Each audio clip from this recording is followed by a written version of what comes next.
Namaste, good evening from India. I welcome all the participants from across the country, across the globe who have joined us on time. So I would just brief you what we have been doing in last 4 sessions. This is Madhu Voteri, the coordinator for National Scientific Committee Cultural Tourism, ICOMOS India. So we have traveled to the length and breadth of the country. Just brief you what we have been doing in. So we started from eastern part of India. So we had 2 presentations from eastern states, one from Orissa and one from Bengal. Then we went to northeast and we went to western India and we went to North India, Central India, and then we came down to South where we closed our last episode. So today we have a wonderful speaker with us, Ms. Soiti Banerjee. And I would first say thanks to Soiti for taking our request on such a short notice. So Soiti would give a very beautiful angle to the entire discussion. She's going to talk about the changing landscape of travel in India, celebrating historical, traditional, and vernacular context. Soiti has been a travel and food journalist for over 16 years. She has contributed to the BBC and the Indian edition of Condé Nast Traveler, National Geographic Traveler, Lonely Planet Guidebook, and many, many such names. I would run short of time if I start reading her entire CV. She's such a beautiful person. She's a project editor at Outlook Responsible Tourism Initiative in India, and she's an affiliate member to the UNWTO. This is how we are connecting with her today. And she has been invited to discuss ethical tourism practices and policies on several platforms. She has also been involved in outreach programs and policy intervention in several Indian states and union territories. So we look forward to hear from you, Soiti, and learn a lot from your field, which is parallel to what we are discussing. Welcome to Soiti. Thank you so much. Thank you so much, Madhu. I hope I'm audible. I am audible, right? Thank you so much, Madhu, especially to you because you invited me, and to ICOMOS India for inviting me to join your talks. I think it's a wonderful initiative to bring people from different disciplines together and have a larger conversation about what we can all do together. Maybe I should just quickly just tell you what it is that the context of what I'm going to tell you later today. It's all of us have seen what last year has done to us, right? It has given us the opportunity to pause and reflect on what is happening around us, and to try and at least take a moment to understand the relationship we have vis-a-vis the environment and with our own relations, our own friends and family. So I think it's a blessing in disguise. And although, it's been tough, especially for those of us who are in the tourism sector, it's been a very, very difficult year. But I think it's been a huge opportunity as well. So we want to see it not as an adversity, but as a very, very big opportunity to change and to push our, to take this momentum forward and accelerate some of the changes that we have been wanting to make for a long, long time. Which is why, I've said ICOMOS 2021, connecting the dots, and then said sustainably, because as I'm sure most of you would agree, the only future that we need to look forward to is a conscious one, is a sustainable one. And I don't know anybody who would disagree with it, certainly not this year. Just quickly, I am, of course, thank you for that wonderful introduction. I am a journalist, but, as it happens with so many of us, after working for 15, 16 years as a journalist, then I realized that, that I wanted to give more, do take a step forward. And at that point, my former employers at Outlook, they were looking to start a larger conversation about responsible tourism. And they said, they knew what my proclivities were, what my interests were. So they roped me in, and I started heading that project for them. We are, of course, like Madhu has pointed out, affiliate members of the UNWTO. We're supported by Incredible India, WTM, and so on. But what is, what is interesting is that 6 years ago, when we started it, I think we didn't have so many people who would understand immediately what we were talking about. But today, I think that landscape of, that the landscape of tourism is changing, which is why I wanted to, talk about that and how that's happening. Maybe it's a slow process, but it's already begun. And I'm very, very happy that we've been part of that journey. Now, some of you might want to know exactly what we mean by responsible tourism. And, to be honest, there are so many different kinds of labels that we've used over the years. Some people call it ecotourism, some people call it sustainable tourism, ethical tourism, transformational tourism. These days, it's even being called regenerative tourism, to give back, not just take, but give back to the place that you have visited. But in absolutely basic terms, all it means is that it's the kind of tourism that has social benefits, that has economic benefits and environmental benefits for both the tourists and for the local communities. Sorry, just a moment. So for us, actually, I mean, I had this slide somewhere. It's a beautiful, lovely set of, group of women from Odisha. But for us, the joining of the dots is actually culture, community, and environment. So, so it's a journey which is very, very simple. We are asking travelers to also, to think about why they're going somewhere and not where they're going. They should ask the why before the where. That's all we expect to, expect of them. And we also expect them to ask with whom. Who are you traveling to? Whose house are you going to? We forget that that when we travel, we are not just going to a beautiful place. It's somebody's home. And just as we would leave, I'm borrowing this from another colleague who had said it once, that just as we would leave our shoes in Indian culture outside our door, if we were visiting somebody's house, we should apply, that same reverence, we should have that respect for the people who are in the destination that we are visiting. And I think increasingly that's the communication that we've been trying to do. That's the kind of awareness that we've been trying to raise, at least with people who are traveling across India. I'm not going to go into the details here, but as all of you are, would realize or understand, there's an invisible burden of tourism that has not been mapped so far. And it's not just about over tourism. We've all seen how Shimla started saying, don't come to us, we've run out of water. Or, we've seen, massive protests in Europe, that is over tourism, where too many people are coming in. But even in places where there are few tourists going in, if it is a fragile landscape, if it is a fragile environment, there is a huge, huge, huge impact, which we are unable to, which we don't even, stop to ask questions about. We assume that it's all right to add sometimes almost 2 or 3 times the number of tourists compared to the local residents. So we know about the water, sewage, solid waste management, social capital, all of this.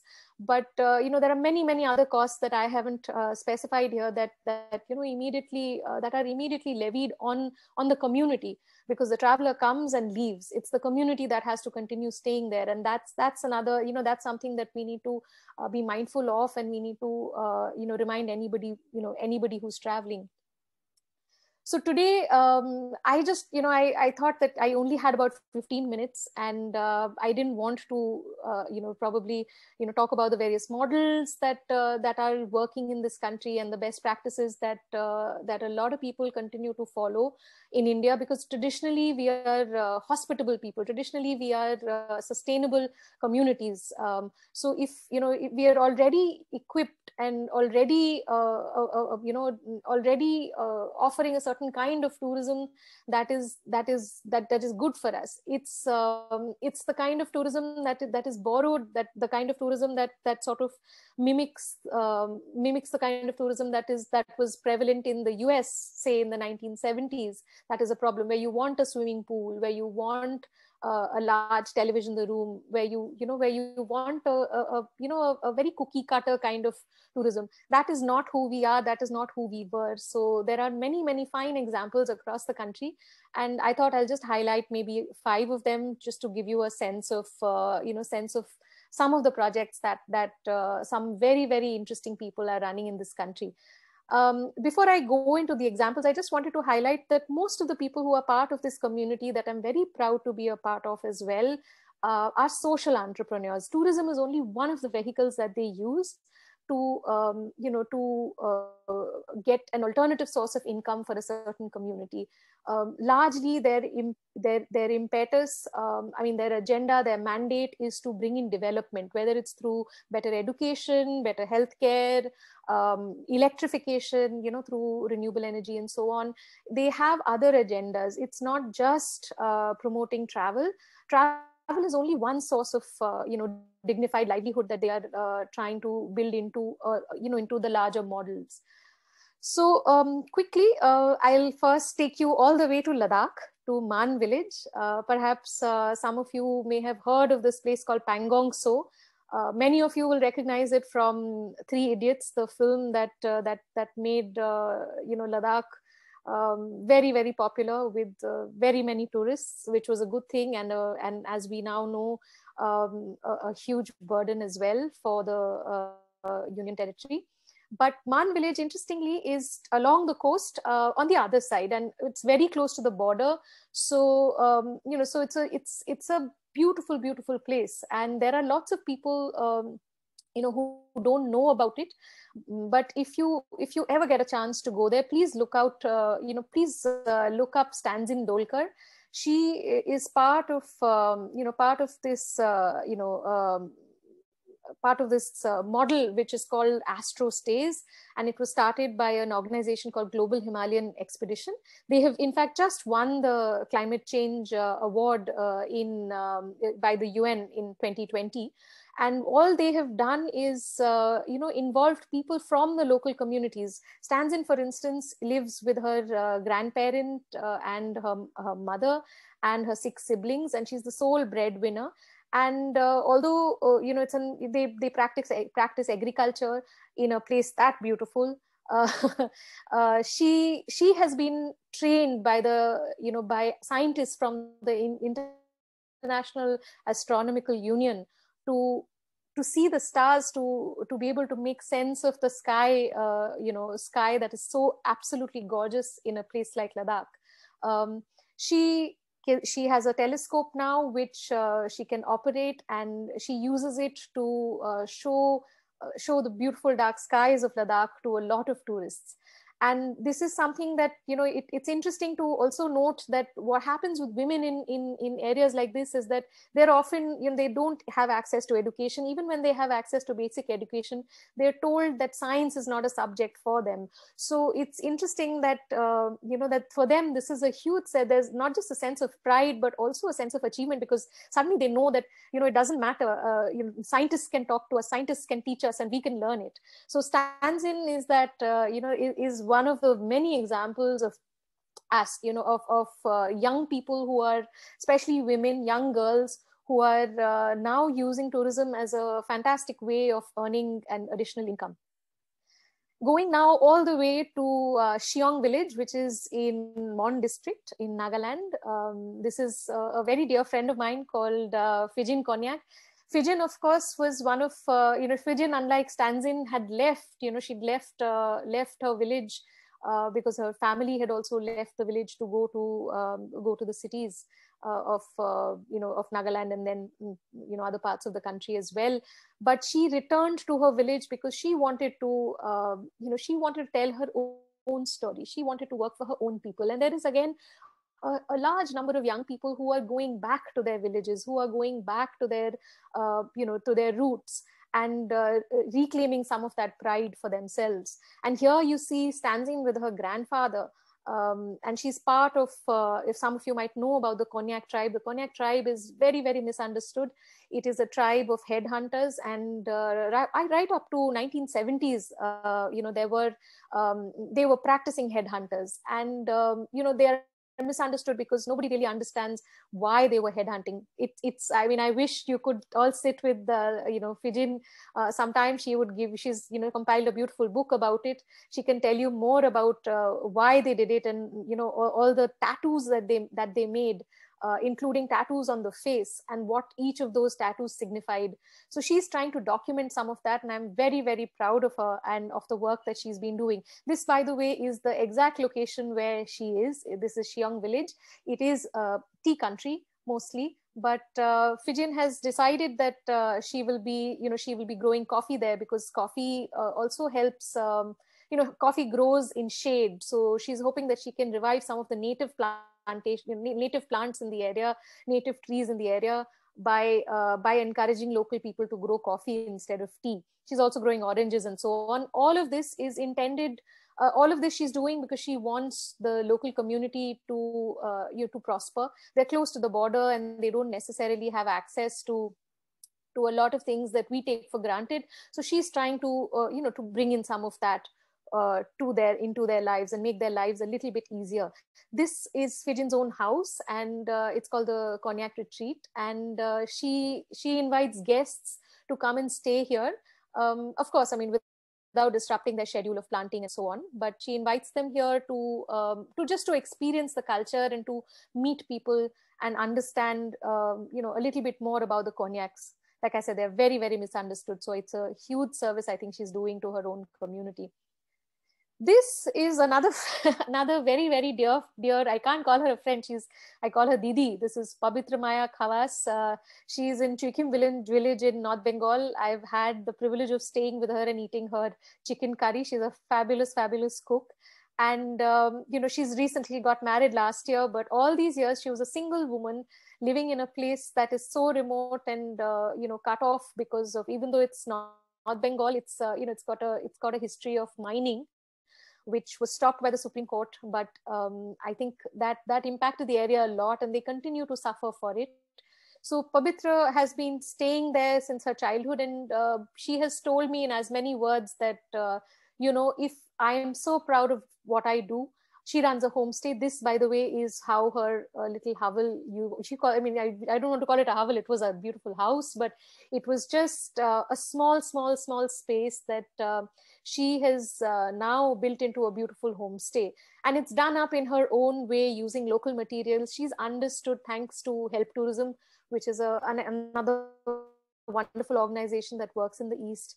She's understood the need to use local material, the need to highlight local culture. And she's made, done a wonderful sort of combination of that. She's put in large windows because she understands that people who are traveling all the way to her village, they want to see what is outside, and that's the reason they're there. So she's done a mix of, she's understood the needs of a person who's coming in, but without really sort of, making that an absolute priority. She's blended the best of both worlds. I think that's a huge strength. And she has told me in as many words that had it not been for this income, she would have probably been working in somebody's house. And she says, I don't want to do that, because here I get to stay in my own house, look after my own house, meet with people who come in from all over the world. There are students who are coming in, there are mountaineers who are coming in and staying with her, and she gets to learn from them, and they get to learn from her. So she's picked up how to make pasta, she's taught them how to make momos. She's it's a fantastic exchange of cultures and ideas, and I think she's a fantastic example of how a single woman in a rural area, where it's usually it's not something that you'd find. People are generally married, so if you choose to stay single for a long time, you lose respect of the community. But she has managed to do quite the opposite. So I think she's a fantastic example. Again, a beautiful young girl, Raksha Patikar from Dehane near Mumbai. She's again lost her parents, has financial responsibilities at home, but a very, very spirited and a fantastic girl.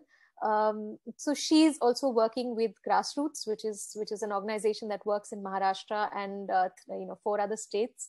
And Grassroots has done this beautiful, has created these beautiful experiences where they want the urban traveler to truly understand what it is to live in rural India. It's not just about the structures, but it's also important that they've managed to retain some of the traditional architecture, some of the vernacular architecture here, because wherever we go these days, wherever there is tourism, in the name of development, there's a lot of concretization by sometimes even by the local authorities. So it's a huge focus on our part also, and I'm putting it out there for all of you who are perhaps involved, who are architects or working with vernacular architecture, to try and push this agenda forward, because we're losing all of that to lintel roofs, which are seen as progress.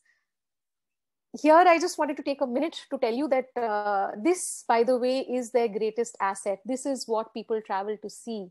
Grassroots promoted fireflies, something that I think many people many people don't see in urban India today. Most of us haven't seen a firefly in our immediate neighborhood probably in 30 years. So they invite people to come see fireflies. And I think that's a beautiful, magical sort of idea that has caught the imagination of a lot of people, especially young children who've never really seen fireflies. And to them, it's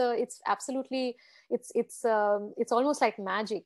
And I just think that, it's ideas like this that make a difference. Tourism is not about building a hotel, building a swimming pool. It's about showing you something that is a luxury now to see. It's about experiencing something that you haven't experienced since you were a child. Finally, I'm going to bring you to Chidiya Tapu, which is in the Andamans. And this is Sumitra, who is again a fantastic scuba diver and a wonderful person who also takes people around to show them the mangroves and tells them about the importance of mangroves in around some of the areas in Port Blair. She, by the way, grew up in Diglipur. She's around 30 years old. I think her birthday comes up in a few months, but almost 30. And she lost her father to drowning, surprisingly. He drowned when she was about 9 months old. But she has the spirit of a warrior, and she's never been scared of the water, and she's gone back into scuba diving. And she also does something very interesting. If you notice, that's a coral reef, that is an artificial structure built to restore coral reefs, because we're losing a lot of coral reefs, and we forget that they are living creatures and that they protect us from waves and and storms. Our coastlines are protected by them. So she's part of Sumitra's part of Reef Watch, which is an organization that is trying to restore some of these reefs and raise awareness about it. But I think it's absolutely fantastic that that they're part of this conservation story. I will take one more minute to tell you that a lot of the community members who are part of the responsible tourism community are also keeping conservation as part of their agenda. Apart from creating livelihoods or bringing basic healthcare and education, conservation is a big part. Conservation including conservation of wildlife, conservation of native plants and native vegetation. And conservation of landscapes. I think that is very, very important. And because the local communities, these models cannot survive if the local communities are not actively part of it. I think it's also sending that message through to people who live there, and they are able to communicate it to travelers. So it's a beautiful loop that they've managed to form. So thank you so much. I just want to leave you with one small message, that we need to all create better places to visit and better places to live in. So every time that you travel, or every time that you're working in a space where tourism is possible or is already happening, please bear in mind the invisible burden that it has, and support community-led tourism, support tourism that is good for the planet and good for the local people. Thank you so much. Over to you, Madhu. Thank you, Sohiti. It has been, I would say, you left me spellbound. We have been mainly into architecture, nature, culture, but the angle which you have shown is really pretty, and more on responsibility on our shoulders, I would say. And I would say thanks to Madhura, who has connected me to you. and hope we'll do many more, such events in future, and we'll meet sometime. Thank you once again, Swati. I would now request Professor Ujjwala Khot-Palsule, and she's a conservation architect and doctoral research scholar for the study of South Asian architectural history. She has over 19 years of professional experience, and she has worked on various World Heritage Site projects for UNESCO nominations. She has conducted workshops and worked for many projects in different countries, and she has also founded Samrachna Heritage Conservation and Research Initiative to focus on key aspects of Indian heritage.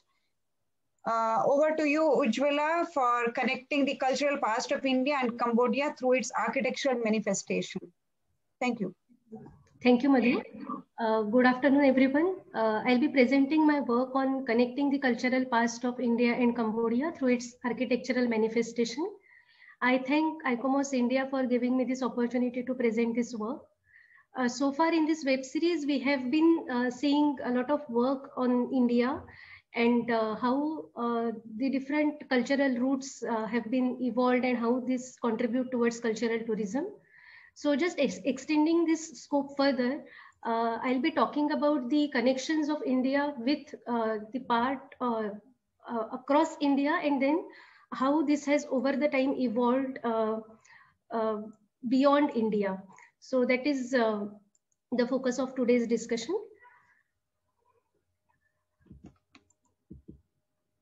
So what we have been looking at in Southeast Asia are a lot of these temples which look very much Indian. Angkor Wat temple, Prabhanan temple, historic city of Ayodhya. Even the names of these temples, some of these temples look very much Indian.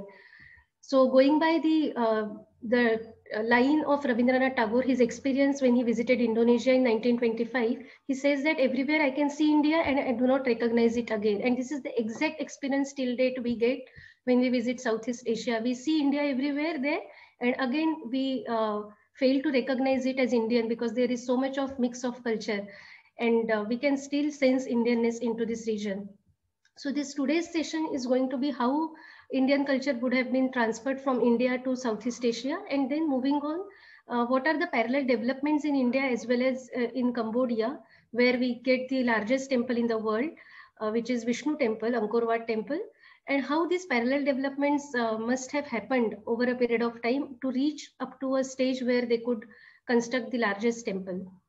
So going by the maritime history of ports and trade routes of India to Southeast Asia, we get to see a huge data available for Indo-Roman trade. Now this is again an extension of the Silk Route, which started from China and landed up to Rome. But there is very little data available for the eastern coast of India, where we have a huge amount of trade routes and also the ports which were developed over the period of time.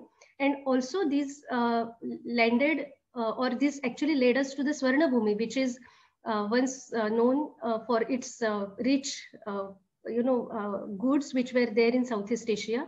And the whole Southeast Asia used to be known as Swarnabhumi.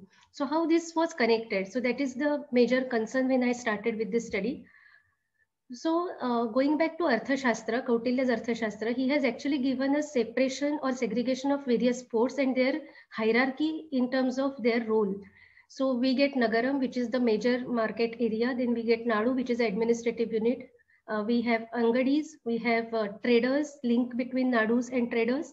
Then we also get a reference of trading settlements, which used to be formed at the port areas.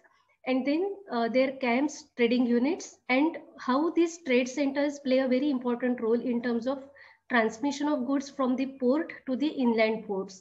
So there was a huge hierarchy of people as well as these trading units, which started from the end point of the trade route and then leading to the internal part of the country on both the sides.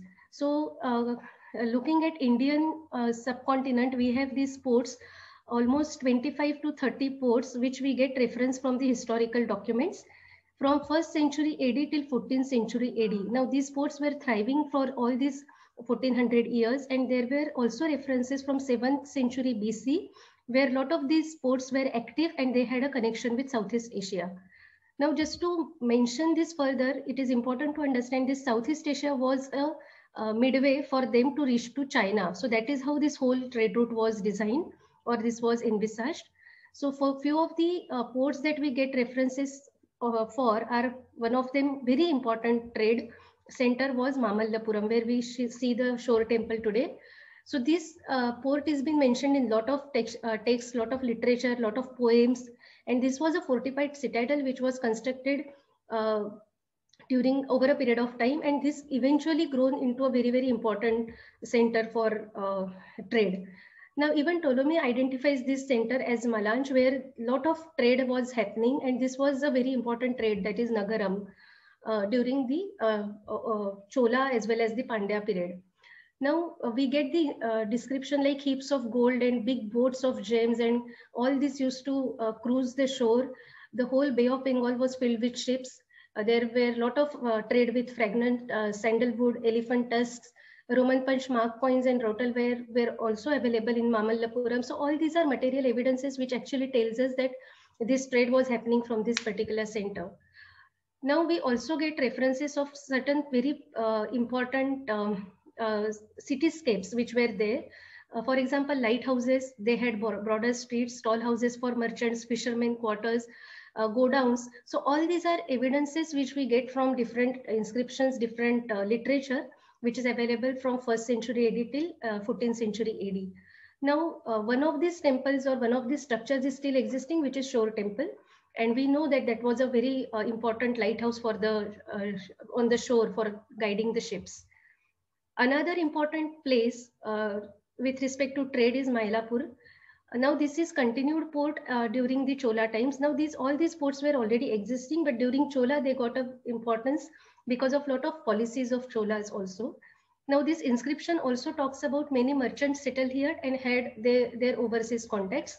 And one of the important center, this is a commercial expansion of Pallavas and Cholas and Pandyas, and because of this has taken a very important considered as a very important site for all these three rulers. Then comes Nagapattinam. Now this is a very, very famous port. Now for all of them, all the rulers, this becomes a very important port. And during Cholas, this was a chief port or the royal port for Cholas, and it served as a gateway for Dravida Desha. Now this was a busy port and it had a lot of connections with China, Southeast Asia, Sri Lanka, and this was a major point of contact for them. And even the movement of trade was encouraged by active policies of Chola and later Pandya rulers. Now Nagapattinam played a very important role in deciding and implementing these policies related to trade, which are majorly governed by Cholas or expanded by Cholas. So there are some evidences of presence of different regions, Southeast Asian regions in this particular Nagapattinam area. So the presence of Sri Vijaya's agent in Nagapattinam, their gift to the local temple, their construction of Buddha Vihara for the Theravada Buddhism are some of the examples where we can see their relationship with Sri Vijaya dynasty. Then we get another port, which is Puhara. Now this port is basically an exchange gateway. So it is not as big as Nagapattinam, but this was also a very important exchange point. And this was basically commercial, cultural, and religious activities which were happening here. Now another important port was Tondi. Now this was a pearl coast, and because it is a very important port, so Pandyas and Cholas always had this conflict of controlling this port. Now controlling this port actually meant controlling the sea route which is starting from this port, and it applies to all the ports which are there. So that's why each port had its own identity as well as its own importance in terms of trade routes. Now, Tondi also had the patronage, a royal patronage throughout its existence. And because of its importance, it also got or exported goods like imported horses, pearls, cardamom, textiles, perfume, camphor. And it imported the products like wood, silk, and sandal. Now, this shows us that the Southeast Asian region was rich in wood, silk, sandal, which was used to brought to this port. And then there is an internal route which goes to the western coast of India, and from there this material used to be transported to Rome. So there are these interlinkages which used to happen from Rome till Southeast Asia, and India being the center location, it also acted as a mediator, or that is one of the reasons why this southern part of India flourished at certain point in time. So by the time we come to the Cholas, this whole route was flourished with lot of ports. Lot of these trade routes were already working towards the extreme part of Southeast Asia. And this, the whole reason for this is the commercial policy of Cholas. Now what they did is, he actually visited Cambodia. The Kulothunga, one of the Chola king, he visited Cambodia. His coins could be found in Cambodia. Exchange of gifts, including tribute missions, grants of land, villages, etc., can be seen at Nagapattinam. So we can see exchange of these kind of ideas from India and Southeast Asia. Now, trading activities of Chola country with Southeast Asia and China increased immensely, which made Kulothunga to remove custom duties imposed on goods. And that actually enhanced the major trade activity between India and Southeast Asia. And as you can see here, the trade route, which is starting from the southern part of India, lands at several countries or regions in Southeast Asia, and later on it leads to China. So that is how this whole trade route was designed. And because the custom duty was removed from the goods received from Southeast Asia, this whole trade route was at its peak when this activity or this policy was implemented. So because of this, we could find merchant guilds at Burma, Malaysia, China, Java, and there were trade proposals with some form of legitimacy because of the religious domination, donations to the temples and viharas.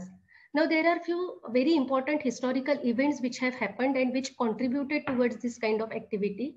One of it is 1016 AD when King Srivijaya attacked East Javanese kingdom. Now, the whole point of attack or the whole thrust of this attack was because Java was a very important spice trade and Cholas and Javas were the competitors. Now, obviously, Cholas took side of Srivijaya and Srivijaya won this war. And eventually, this relationship between Cholas and Srivijaya became very strong. And Cholas got control of the this maritime trade route to Southeast Asia. And this is the time when actually a lot of this thriving trade happened between India, Southeast Asia, and later on it led to China also. So few years later, Kulothunga I and Rajadhiraja accomplished their grand design by their victorious march to Srivijaya. Another evidence is Rajendra I, he 1020 AD, he written an inscription where he says that having dispatched many ships in the midst of roaring sea and having got Sangrama Vijaya Tunga Varma, the king of Srivijaya, together with the elephants on his glorious army, the large heap of treasure which that king had rightly accumulated. So this states that Rajendra I had this control over this region, and he actually implemented a lot of policies which helped India in a way to enhance its power over Southeast Asia. Now, this is, again, I would like to mention that this is not a colonization, but what we are talking about, but this helped in Indianization of this region of Southeast Asia. Now, they also conquered Sri Lanka, Maldives, and they had connections in China. Now, these are certain materials which used to be brought to our country and which used to be traded outside the country. Now, these are the linkages which were already established by the time it was Chola rule in India, and it also enhanced our connections with Cambodia because the Kulothunga actually resided in Cambodia. So these are the very important destinations: Srivijaya, Kedri, Champa, and Kambuja. So these four were the thriving cities during that time, and all of these boundaries were not that defined. So everything was intermixed. So a lot of inscriptions that we find are basically from the kings who are residing there but having the Indian names. So that is the beauty of this region. Now, what was happening in India when this trade was happening or it was at its peak? So even right from the start of this Chola dynasty, which is the longest ruling dynasty, but if we start its history from 850 AD, we see that Vijayalaya Chola, he reconstructed many of the temples of earlier generations. Same goes with Aditya Chola, Parantaka Chola. So all of them were very active in temple construction.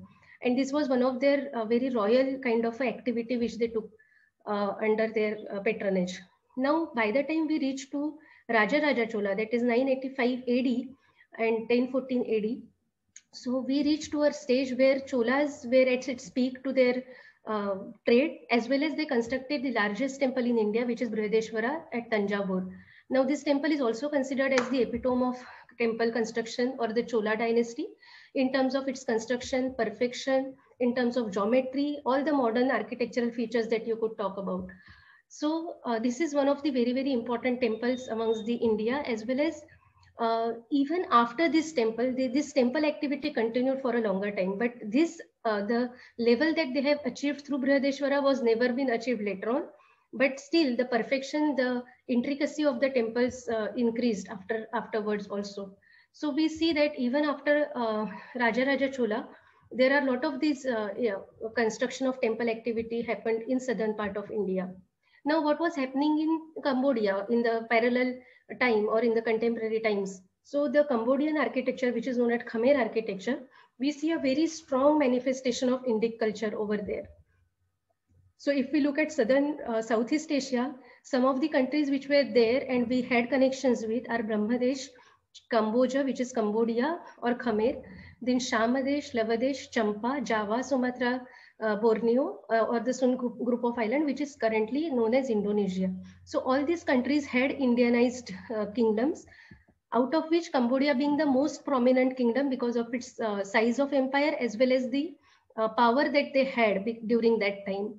So from 9th to 13th century, when we have Cholas in India, we have Khmers or the Angkor kingdom, which is very popular or very powerful in this southern southeast part of the world. Now, during this same time, Srivijaya, Kedri, and Champa and Java and Angkor, these became a very important ports or important regions for the trade route also. So when we look at the history of Cambodia chronologically, we find that the first reference we get is from the Chinese records, and which tells us a story of Kaundinya, who set forth northward in the country, and he reached 150 kilometers beyond the seashore.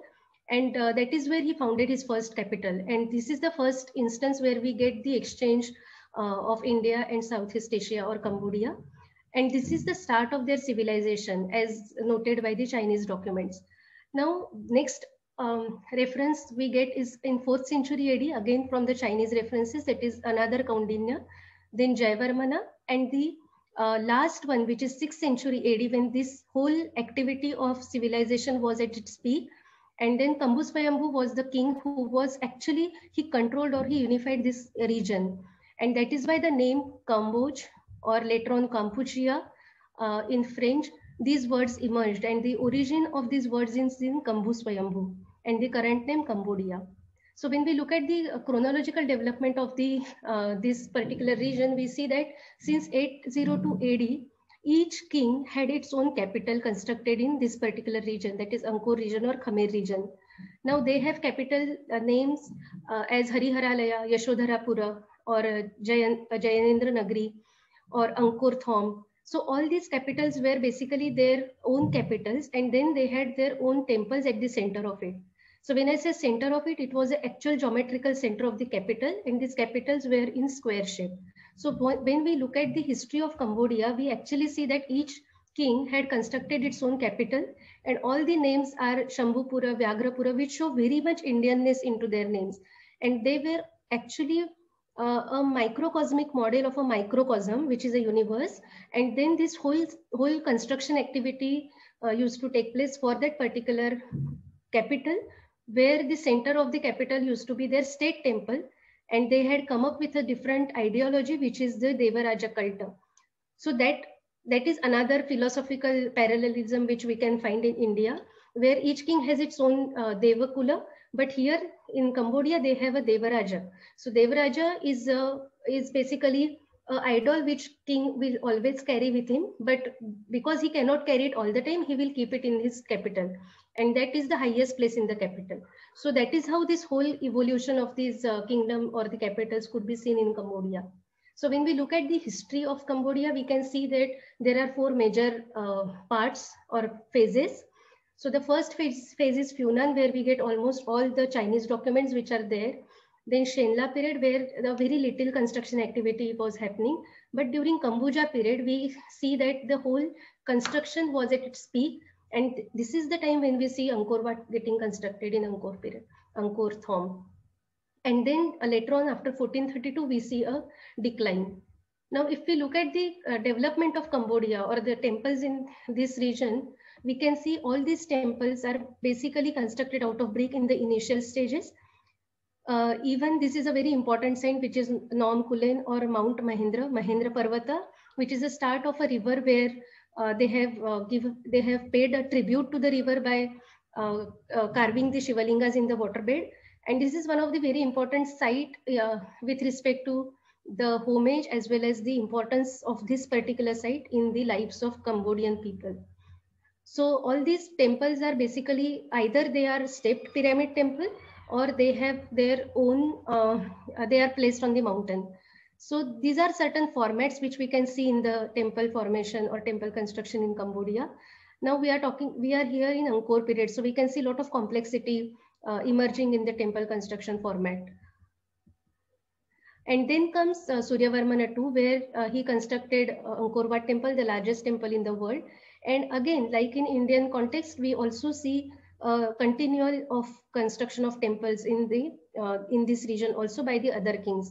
Now the only difference is after this king, there is a shift in terms of the belief system. So after Jayavarmana VII, we see a lot of Buddhist temples constructed over here. So now we can see here Bayon temple, which is a Avalokiteshvara temple constructed on the philosophy of Avalokiteshvara, who is looking after the trade or the guilds and looking after everybody. So that's why the faces are on the four sides of the temple, Shikhara. So when we overlap this timeline, we see that most of these activities were happening in Cholas and Pandya period in India, that is 8th century to 13th century. And the similar activities were happening in Cambodia also during this same frame of time. Now, what we see here is there are a lot of these rulers, but they have followed the same philosophy and they had followed the same city planning principle. And even their concept of temple was same. So they had this Devaraja cult at the center of their city, and these temples were so important that it had to be big, it had to be very elaborated. And that's how this development of temple in Angkor region happened. So here what we see is we see a pyramidical temple, which is again a kind of stepped but a pyramid kind of a temple. We see temples like in Indian context similar, temples where gopurams and central shikhara or central shrine at the center. We see a temple format where the stepped pyramid as well as shikhara as well as the smaller format of a temple. So all these temples, one uniform identity was the moat which is around the temple. So that is a very important part for them to have in the temple. Now, again, when we come to this period where the Angkor region was at its peak with respect to trade, with respect to their, region, the controlled region, that is the time when we see construction of Angkor Wat. And it has a completely unified format in terms of pyramid as well as in terms of the terraces, in terms of the scale. And for everything, this becomes the biggest temple or the largest temple and the perfectly constructed temple from Angkor region. And even after Angkor Wat, we see the Bayon temple, which is a very, very complex kind of a temple architecturally. And this is a Buddhist temple. So we see this shift in belief system also in the temple construction. But if you again look at it as just architectural format, it's a very similar format like other temples, a combination of axial as well as the concentric geometry. So let's talk about Angkor Wat, why it is so important for us to study Angkor Wat and how it is the Indic culture is been explained in Angkor Wat or manifested in Angkor Wat. So Angkor Wat is actually just outside the Angkor Thom capital. Angkor Thom was the largest or the largest ruling capital, and many of the kings have their capitals constructed on the same site. And Bayon is exactly at the center of this square. And this is the route which was already designed for accessing Angkor Wat. And this is the gateway which leads to this entry to the Angkor Thom. So you can see that this has a gateway. Sorry to intervene. Could we, we're just running short of time. If we can conclude the presentation. Yes, just 5 minutes. I'm just done. Yes. Thank you. Thank you, ma'am. Thank you. Yeah, so you can see on the either side of this gateway, you can see the Devas and Asuras manifested in terms of the Samudra Manthana. And then again, cardinal directions play a very, very important role here. So the earliest reference for this particular temple comes when the Zhou Dogong, who actually in 13th century visited this temple, and he did not believe that this temple could be constructed by some people on earth. So Suryavarmana II, he took actually 35 years to construct this temple, sorry. And this is dedicated to Vishnu as Varaha Vishnu Lok. So those who know about the philosophy of Varaha Vishnu Lok can easily relate to this temple, wherein the whole Varaha Vishnu Lok, the concept is transmitted into a temple and the geometry of the temple. So I'll just skip through the history. So this temple is so important that it also took place on the flag of Cambodia, and it still continued as a very important place. So when we look at the geometry, it's actually a concentric temple, and the western entrance becomes the prominent entrance because it is dedicated to Vishnu, and Vishnu is the god of western part of the world. So we see that there are these concentric galleries, and the crucified gallery, again a concentric gallery, and then the centralmost shrine, which is a pyramidal temple. Now to reach to this level, we have to cross the second gallery, which is the most important gallery of all the galleries, because we see these bas-reliefs, which are world famous of Angkor Wat, which showcases Battle of Lanka, Battle of Deva Asura, Battle of Kurukshetra. And there is a particular path that one needs to take to reach to the central sanctuary, which is an anti-clockwise path. So that is the beauty of this temple, because unlike Indian temples, we do pradakshina. Here we do parikrama, and this is the central Vishnu statue, which was earlier there at the central sanctuary, and now it has been moved to the second gallery. So if we look at each of these bas-reliefs, these are, around the overall diameter of this bas-relief is around 8 kilometers of bas-reliefs. And each story is been defined with a very intricate kind of a detail. Each part of this particular event is been carved. One of the important is a historic procession of Suryavarmana, where we can actually get the references from his life. And even the face of Suryavarmana is given to the Vishnu statue, which has been shown earlier. Now, a very important and very, very significant bas-relief is the Samudra Manthana, or churning of sea milk. Now, why it is important is because the shadow pattern which happens or which falls on this particular mural actually gives us exact date, time, till the minutest of the time, that is Pada and Ghatika. So you can actually identify time based on this particular shadow pattern on the bas-relief. The second important bas-relief is Deva and Asura. So again, here also we can actually identify the date and time of that particular day. So without even having calendar, we can state what is the day as per the Hindu calendar for that particular day. So that is the precision which has been achieved through this temple. Now, why this symbolism is also used is because this temple is actually a manifestation of space into symbol of time. So Vishnu being the god of time, this whole concept of time has been transmitted into this plan form. And that's why by the time when you reach the innermost part of the temple, you are into Satya Yuga. So the calendar of Yuga, or the years of Yuga, are actually transferred into dimensions of this temple. And when you cross one concentric square after the other, you actually cross one Yuga after the other. And then by the time you reach to central sanctuary, and in front of Vishnu, when you are standing, you are in the Satya Yuga. So there are so many symbolisms embedded into this particular temple. This is just one of them. There are other examples also, like Vishnu being the prime Aditya and all. So there are so many symbolisms which are embedded in this temple. I have just given one example. This is the original Vishnu Murti which is there. The face of this Vishnu is said to be the face of Suryavarmana, which is transferred into that 3D model of idol. So this temple was constructed by Divakar Pandita. He is the conceptualizer of this temple. He was brilliant and well educated in all the traditional systems of Indian knowledge. So considering all these activities, we can actually say that being an Indian concept, temple is an Indian concept, and this idea was transferred to the Eastern world through various sources. Hence, construction of the temple in itself is a remarkable influence of India on Cambodia. And as the connections can be seen between Dravida region and Khmer region, one can safely say that there is an influence from India to Cambodia. Thank you very much.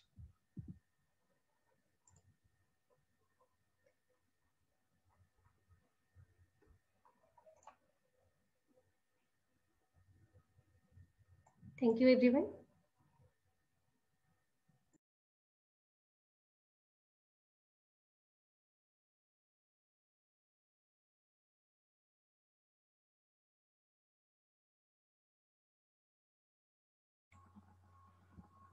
Madhuma? Yeah, I'm here. So thank you, Ujjwala. I wish we had given you the entire session. It has been it's a beautiful journey to Cambodia. And I would now request our next scholar, Miss Ritu Bammi. Ritu is another, I would say, beautiful scholar, and she has too many things on her CV, so let me read it.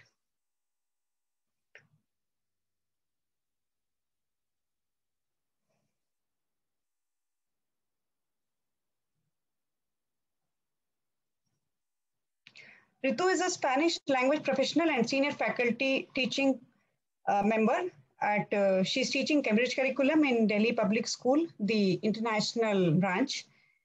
She's a postgraduate in history and she has a professional diploma in archival studies, and she has worked with the Cultural Archives, IGNCA New Delhi, and she has looked into the nuances of both intangible and tangible heritage. So Ritu is taking us to the Hispanic countries. Ritu, we are highly excited and we are ready to ride on the, as we said, on the wings of your words. So let's continue with Ritu. Her topic says intertwining intangible cultural heritage, a facet of cultural tourism. Welcome. Good evening, everyone. I would like to extend my gratitude to e-commerce and especially to Madhuji for inviting me to this webinar, Connecting the Dots, and encouraging me to share my knowledge about the common threads of heritage of India and Hispanic world, the intangible cultural heritage. By Hispanic word, I would like to explain that it is a terminology used for Spanish-speaking countries across the globe, which includes the countries of obviously Spain and the countries speaking Spanish in Latin America. So to begin with, why I have picked up this topic, intertwining intangible cultural heritage of India and Hispanic world. I would like to share something about this. A few years ago, when I was a Spanish language learner, I attended one workshop in the Embassy's Cultural Center, Instituto Cervantes in New Delhi. And I attended one workshop about a classical dance form of flamenco. So flamenco, as everybody knows, is a synonym to Spain. But what came to me as a surprise that the roots of this wonderful dance form lies in our own country, that's the northern state of Rajasthan. So while imparting knowledge, imparting the language to the Spanish learners, and with due course of my studies and my profession, I delved more into Hispanic roots and went on exploring more and more common threads to our homeland. So the whole idea of this presentation is to, just a second, I don't know why I'm not, okay. So the whole idea of this presentation is to explore the common cultural threads of India, Spain, and two Spanish-speaking countries of Latin America and its significance. So primarily I would talk about the fundamental facets of cultural tourism. So what I have understood as a cultural tourism is that one should have a tour around the village or town to understand the local crafts, maybe taking a crash course with natives or the locals, such as their cuisine, embroidery, art, handicrafts, visiting historical monuments, natural heritage or built heritage, and local markets, staying with the family, which we normally do in the cultural exchange programs when we have the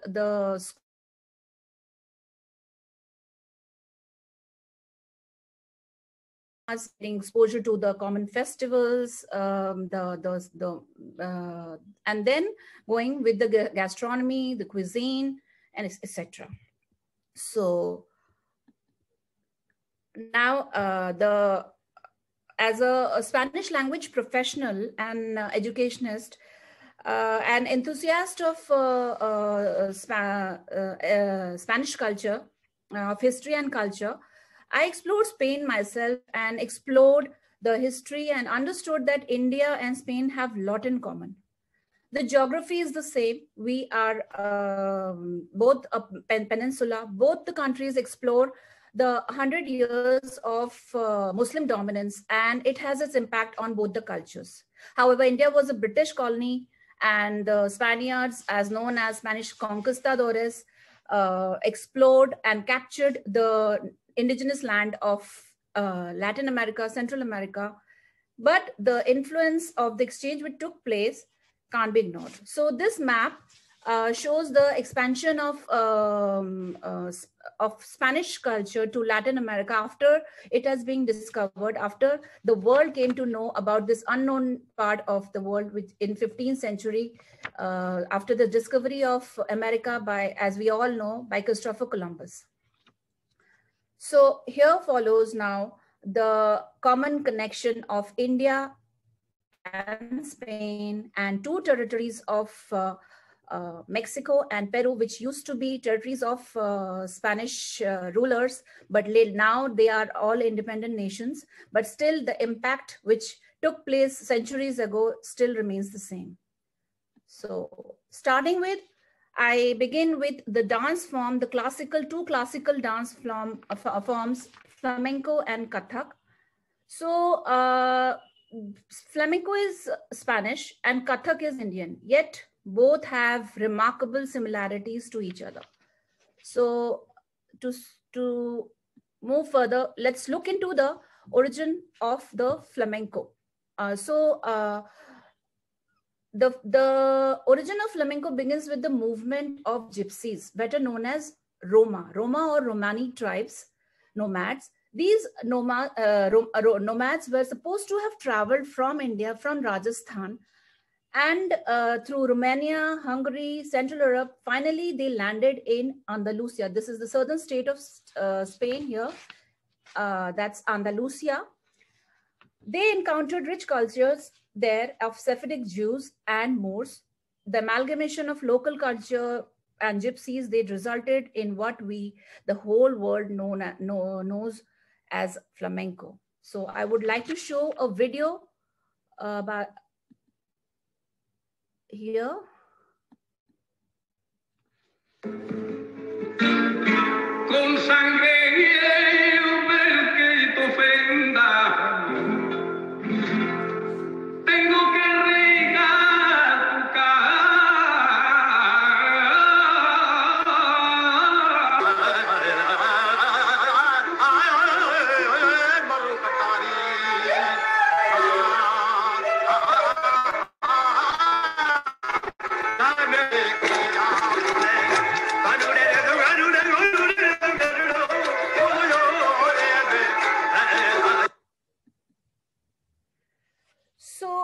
one can easily see the common connect of the vocal notes of the Kalbelia tribe of India and the flamenco singer.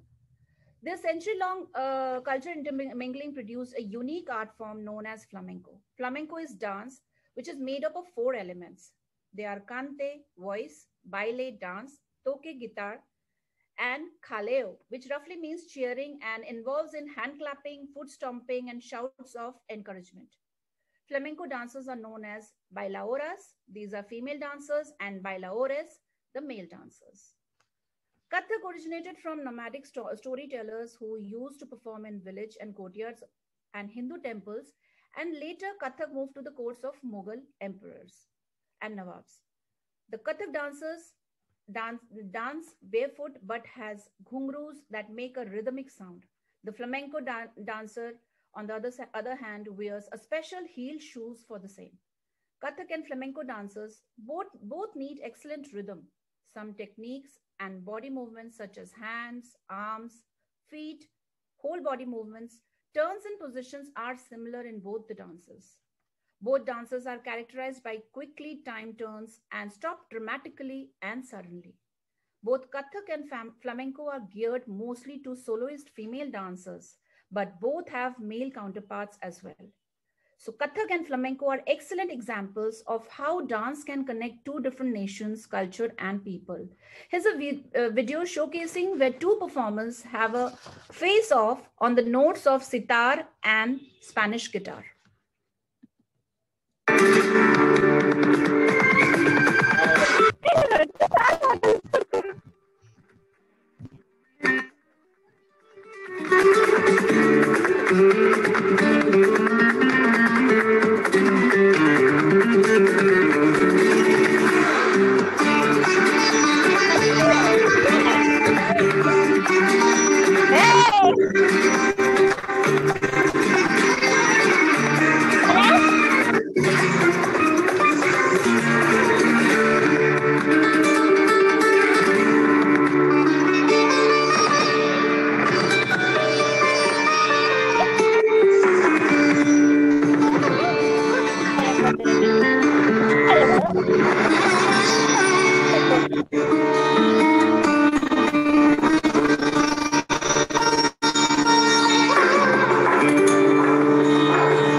Just a second. I don't know what happened. Just give me a minute. So I have to share here.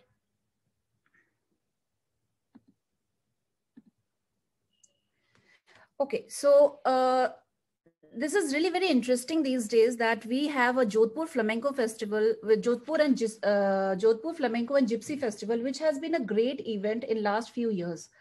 It is organized to promote the link between Rajasthani folk musicians and legendary flamenco and gypsy artists. Both flamenco and Kalbelia folk songs and dances from where flamenco is believed to have originated were inscribed in the list of intangible cultural heritage by UNESCO in the same year 2010. So now I would move further with just something has happened. Okay, yeah. So now I would like to move ahead with another vibrant and interesting facet of cultural heritage, the festivals, or Las Fiestas as they say in Spanish.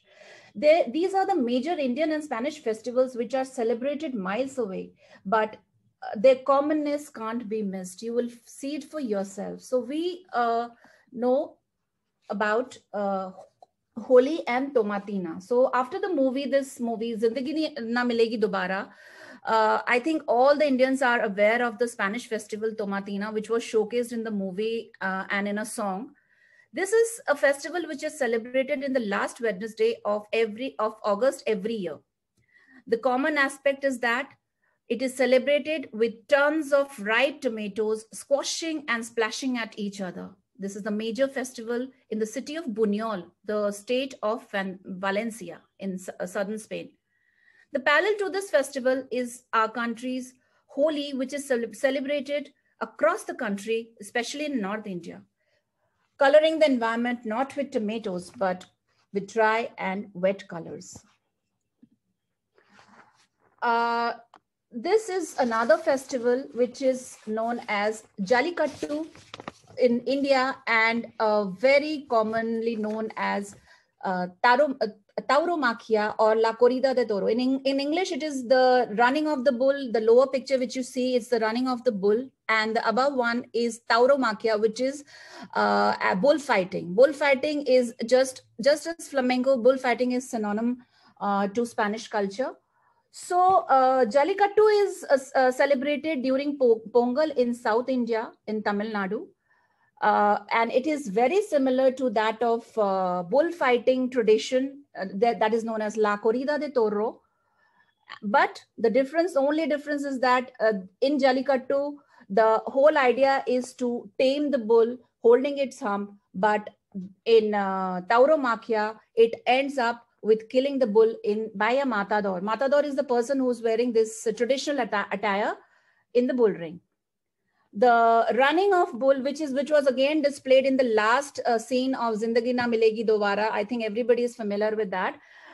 This is running of bull in San Fermin. San Fermin is in north of, it's a festival in Pamplona. It's a city of Pamplona, north of Spain. And it is celebrated every year in month of July.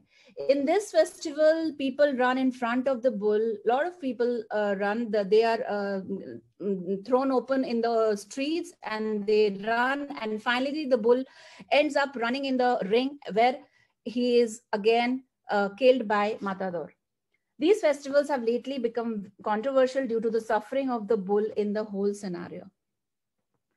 So now the third in the list is Dahi Handi and Los Casteles. So if you see, we are familiar with Dahi Handi. Dahi Handi is celebrated during Krishna Janmashtami, where the earthen pot of dahi or any milk dish is hung at the top at the convenient, difficult height, and then young men and boys, they form team and they make a human pyramid, and they try to break the pot, and then the winner is declared. But in Los Casteles, it is again a human tower which is celebrated during summers in Catalonia, Balearic Islands, and in the Valencian community. These festivals this festival in this festival the people who are participating, they make several attempts to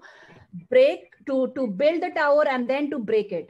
So that's really very interesting, because they're making it and then they're breaking it, then they are again making it. So in 2010, Castells was also declared as the masterpieces of the intangible heritage of humanity. The last festival, but not the least, this is which I would like to share, is the fire festival, the Spanish annual fire festival, which is known as Las Fallas. So this is a festival which is celebrated in March, in month of March, in state of Valencia. The huge effigies, or they are known as ninots, they are high as 3-storied buildings. They are made with paper mache, wax, and wood. These are mainly the caricatures of famous personalities and are satirical or humorous in nature. They are burnt at midnight. Only one effigy stays intact on the popular vote, and it is later kept in the museum. The parallel to this festival, we have the Shera, and which ends in the towered effigies of Ravan, and we have this during the Shera day as Ravan Dahan. So this is also this festival, Las Fallas, has also been identified as intangible in the list of intangible cultural heritage in 2016. So now I move ahead with mythology. I would like to talk about mythological gods and goddesses in Aztec civilization of Mexico and Incan civilization of Peru and their parallels in India. The deity worship was very popular in these cultures, medieval period, though it is very much present in our culture right now. In Hinduism, deity worship is still present, but it was there in earlier cultures. So to begin with, I have the sun god. So everybody knows Surya is our sun god, who is taken as a creator of universe and a source of life.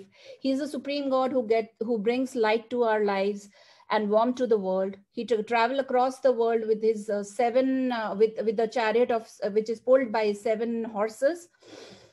The parallel to this god, sun god, in Aztec civilization is Huitzilopochtli. It is also this god, which was very popular in Aztec civilization, was known as hummingbird of south, or blue hummingbird on the left.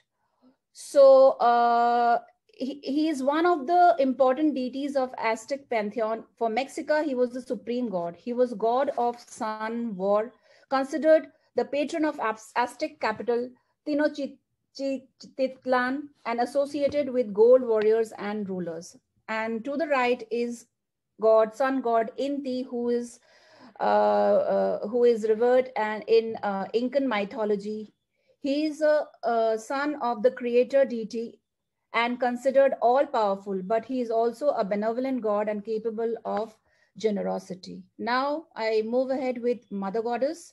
So Mother Goddess is very much popular in both in our culture, but if we find a parallel to Aztec pantheon as well. So in the Aztec pantheon, the name of the mother goddess is Coatlique, or serpent skirt. So she is also regarded as Earth Mother Goddess. She is represented as old woman and symbolized the antiquity of earth worship. The goddess is depicted in her more terrible form with severed head, replaced by 2 coral snakes, which you may see here. This is kept in the National Museum of Mexico. So it is.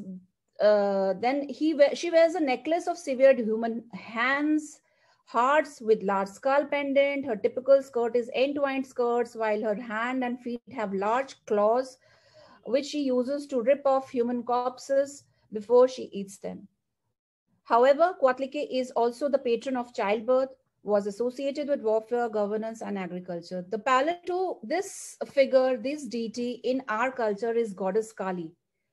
So Goddess Kali, the Hindu goddess, is goddess of death, time, and doomsday, and often associated with violence. But she's also considered a strong motherly figure and symbol of motherly love. But she embodies Shakti, feminine energy, creativity, and fertility. And she's an incarnation of Parvati. But in art, she is represented as fearful fighting figure with necklace of heads, skirt of arms, lolling tongue, brandishing a knife dripping with blood. She is the fearful deity, as in Coatlicue and Aztec pantheon. So in the built heritage, we see temples built in early periods dedicated to these deities. We have Konark temple dedicated to our god Surya. The same, if we talk about, we have Inti temple in Machu Picchu, which is dedicated to god Inti. And another one in which is known as Coricancha in the capital city of Cusco in Peru. Though this temple has completely been destroyed by Spanish conquistador, only the main wall remains, and there's a museum where the excavated objects are displayed. The same happened in Templo Mayor, which is in the in the center of Mexico City. You can see the excavated ruins here, and this model has been kept for reference in the museum. So now my I'm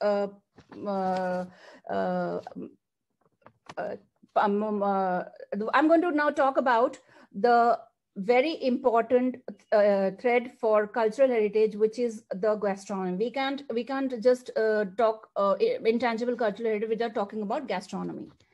So I want to talk about the common ingredients first with India and Spain. So if you see, the three common and majorly used in their platters, in the dishes, are rice, saffron, and garlic. So it is, but the varieties of the rice is different. You can see this is known as bomba rice, and we have basmati. Kesar more or less remains the same, but there's different variations of garlic as well. So talking about Mexico, so Mexico, the common ingredient which we can see are the chilies. So these, to the left are the different variants of chilies. In the middle, these are our own Indian variations of chilies found in our own country. And frijoles. Frijoles is a black rajma, which is the main ingredient in Mexico. So moving further, some common dishes I would like to share. Here you can see more or less quite identical. To the left is paella and to the right is biryani. So paella, these are both rice platters, but the choice of meat is different. Especially in paella, we have seafood. Now, second is arroz con leche. Arroz is known as rice and leche is milk. So this is basically a rice pudding. These puddings are more or less the same. We have to the right is kheer and firni. The common ingredients, even for that matter, taste remains the same. The only difference is the cinnamon, which acts as the topping or the main flavor in the rice pudding of Spain. Now, these, I think if you look at them, they look completely identical, but to the left is empanadas. This is not a sweet, this is a savory dish from Spain. It originated in north of Spain and later taken forward to Latin America by Spanish conquistadores. And it is served with salsa. It is a savory made with different types of beef. And gujia, we all are aware of in north of India. It's a delicacy during our festival of Holi. So now we move on. The color, if I talk about, is the important, sorry, I missed out this one. So this is again, if I talk about frijoles and rajma curry. So the frijoles to the left is the Mexican Mexican version of our own rajma curry. You can see the breads, it's been served with bread. It looks similar, but tastes little different. And but the main ingredient, if I talk about, is the same. Now, if I talk about colors, that is the common fact which we share with all these cultures. And talking about that, the textiles are so colorful in all these three cultures. If I talk about India, we have palace all across Spain, Mexico, Peru. All these cultures have different outfit with most colorful outfit, vibrant colors are being used. But only one thing which is common in the textiles of Peru is the patterns, which are, you can see we have this from Northeast Assam, and to the left is a fabric from Peru. So the looms, they may be 1,000 miles away, the pattern remains the same. Now coming to the popular culture. So I think everybody is aware of the movies. I mean, obviously Bollywood is traveling across the world to have these movies. But in this particular point, I would like to share that there are many movies which have been inspired. Like I talk about Mar Adentro. This is an award-winning movie by Alejandro Amenabar, of a Chilean director. Then this is Contra Tiempo. The recent edition is the Murder Mystery Badla. If somebody has seen, I don't know. It's completely based on this movie Contra Tiempo, The Invisible Guest. The only movie which I talk about is Bollywood made in Spain. It's a Spanish movie shot in Spain, but it has common element of Indian and Spanish culture. It's a romantic love story about these two countries. So I would like to now conclude with a thought that why these common threads are significant in cultural tourism as global citizens. So the whole thing which I would like to share at this point is that intangible heritage is an essential part of cultural tourism. So it helps in promotion of popular culture. We have cultural exchanges. So if we wish, we can even promote our biryani in Spanish kitchens, in Mexican kitchens, and help Spaniards or the foreigners to understand that we share common platters. And there is a very big example these days. Recently, the World Paella Day was celebrated in India, and it was a great success. And we do have Spanish restaurants in serving Spanish cuisine in India, and vice versa. And Indian restaurants also in Spain, Mexico.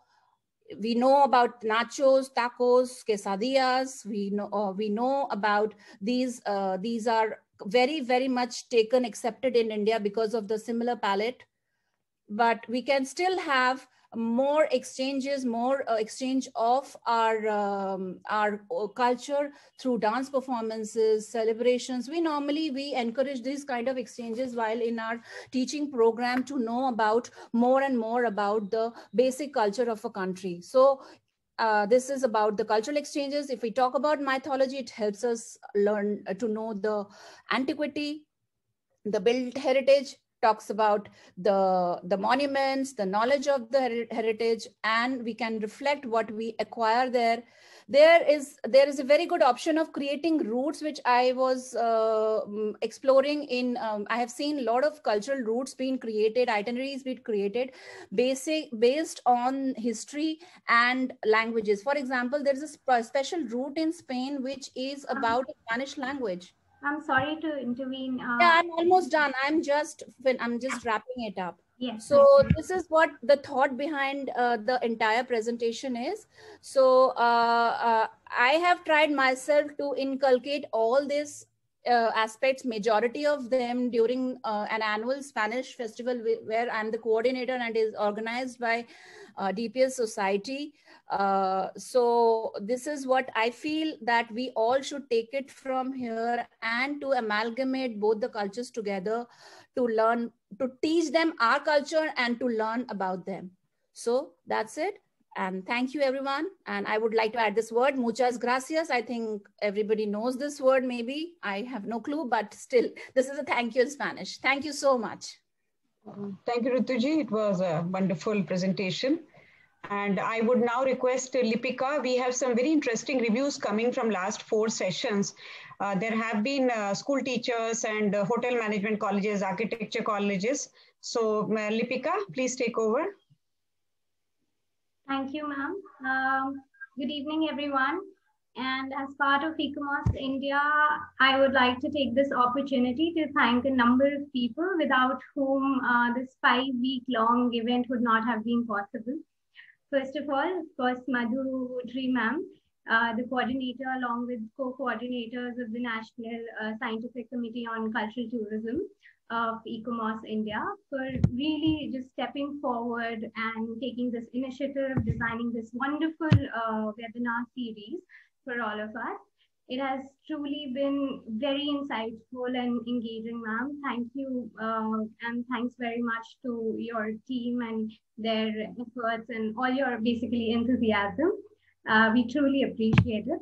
And secondly, of course, our educators from Teach for India, for all their cooperation and support to the NEC Cultural Tourism to organize this event. Thank you for all your work and for this wonderful collaboration. We really look forward to working with you again in the future. I would thank all the 13 presenters and speakers. Thank you very much for accepting our invitation and for such great insights. We really owe this success of this event to all you guys. Thank you very much. Last but not the least, to all our listeners, both on Zoom and Facebook, who have been actively participating and from the very start and engaging with our speakers, and most of all, for just joining in and letting us know that we are on the right track and should continue to take on, we should continue to take on such projects in the future as well. Thanks to all of you. At this point, I would also like to read out some beautiful reviews that we've received from some very distinguished people. First off, from Ms. Usha Manghipudi. Forgive me, ma'am, if I'm not pronouncing that right. Ms. Usha is a CBSE coordinator, and she wrote to us saying the webinar series has been really wonderful. The speakers gave good insights into various places and structures of India. It was nice to see them also talk about culture, festivals, industries, attire of people. She says the maps presented gave a very accurate information of these locations. She also says that for her, the most interesting part was the Hyderabad app, which Madhu ma'am presented, which is a complete book of knowledge. Overall, it was a great series and very useful for all age groups, especially students and teachers from arts background. It was interesting to bring all the information under one group. She concludes by saying that she's enjoyed every moment of it and learned a lot from all of it. Then Professor Aparna, who teaches at an architecture college in Hyderabad. She says it has been very informative, very useful for students of architecture as they approach the final year and selection of the thesis topics. And lastly, we had Sudha Rani ma'am, who is a retired school educator, who wrote to Madhu ma'am, and I quote unquote here, at the outset, I would like to congratulate the whole team for organizing such a wonderful session every weekend. You could engage with us with information that we were not aware of. I took pride in enhancing my knowledge through the sessions. I have known Madhu Woodry, who is workaholic and selfless in sharing her knowledge. The resource person from Northeast who introduced to the monolithic rock structures, the royal family of Gujarat, and the conversion of the building into a college. I was spellbound with their contribution to our incredible India, looking forward to be a part of the program and would love to take it forward. For all the feedback that we've received, I just want to say that this has all been very heartwarming, very inspiring. So on behalf of the entire team, I thank everyone for all the support and encouragement. And so with this, we have almost come to the very end of the webinar series, Connecting the Dots as we are calling it. Thank you all for staying with us, for your patience. And before we end, may I kindly invite our president, ICOMOS India, Mr. Naveen Kaplani, to come forward and say a few words and officially close the event. Please, sir. Namaste, Naveen. Namaste. Namaste and good evening to everyone. This is a very important subject, and not only an important subject. I think it is the core of what we all, as human beings, as cultural practitioners, should be looking at. And tourism sounds slightly. Tourism doesn't actually quite capture the essence of what we have been discussing over the past few weeks and months. But as it is, these terms come from here and there.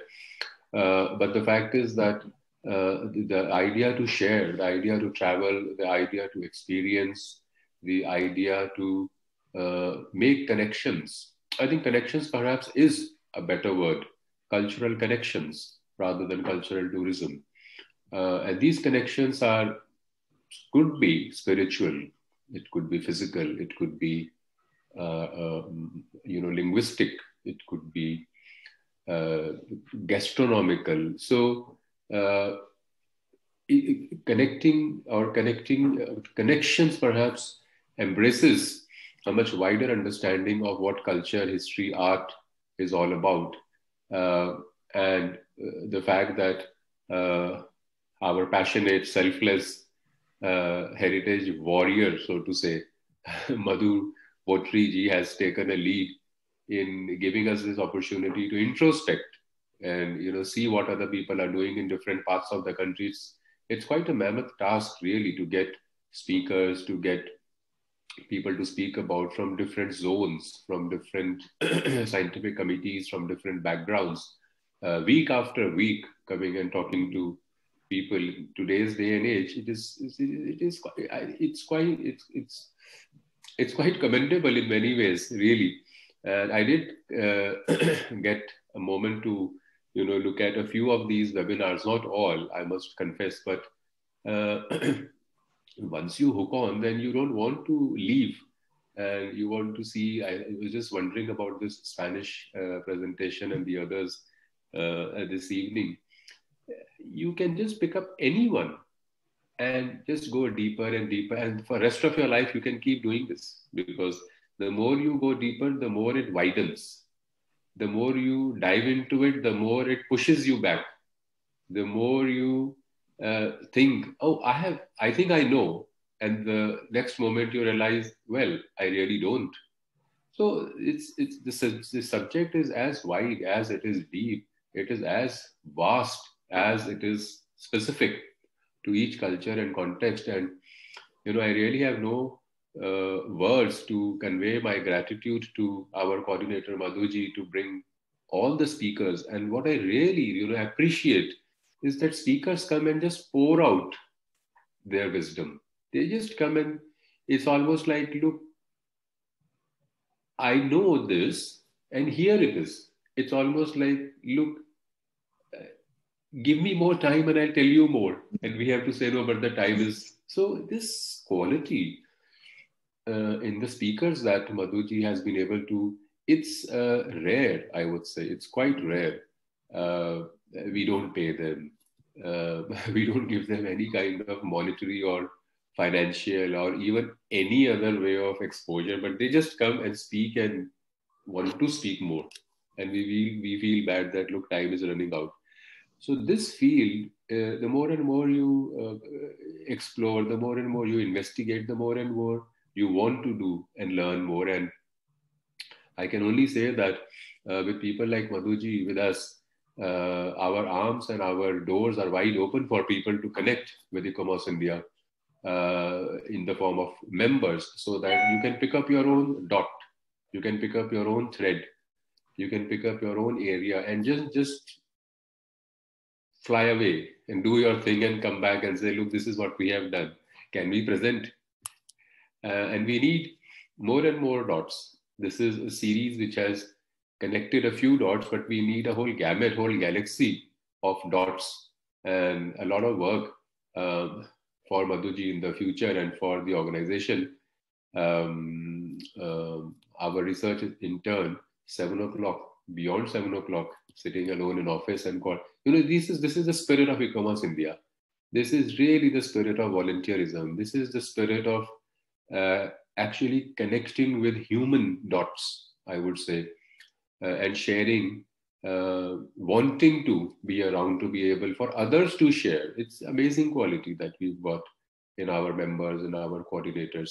So I would just like to, convey from the bottom of my heart the immense gratitude that I have for all the speakers, for all the entire team behind the scenes, for Madhuji and her team, for the NSC, for the NSC counselor, for the executive committee.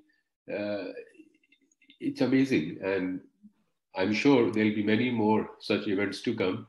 And you will also be, from now on, be the ambassadors of ICOMOS India and spread the word around so that we can get more and more people connected to ICOMOS India to then be able to connect.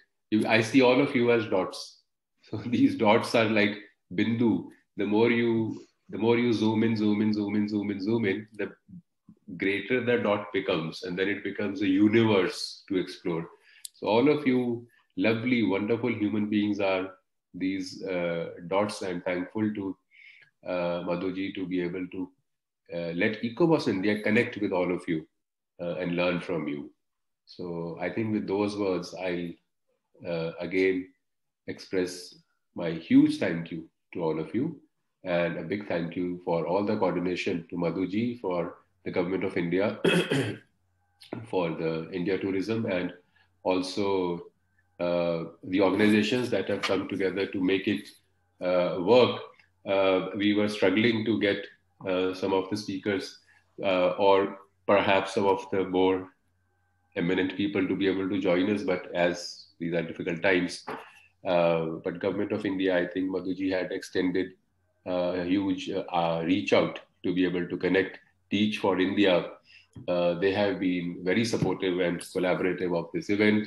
Locally, I'm sure there are many people, schools and colleges, NGOs, museums, institutions that have come together and supported this event with Madhuji. So Madhuji, if I have missed out on anyone, please do convey my thanks. And as I said in the beginning, you are a dot and we're all connecting to you. And then you are connecting to other dots, and let these dots just grow manyfold. Thank you very much.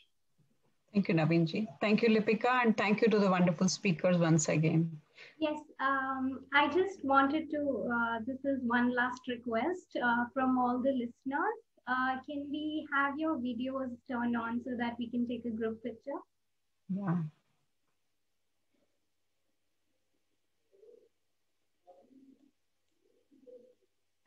May I request everyone to turn on their videos, please?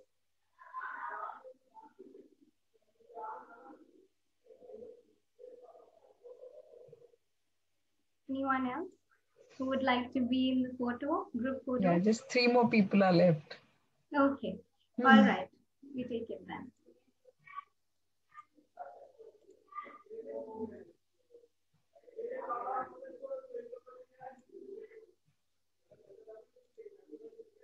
Thank you, Naveenji, for being with us. Thanks for your valuable time. Thank you, it's done. Thank you very much. Okay.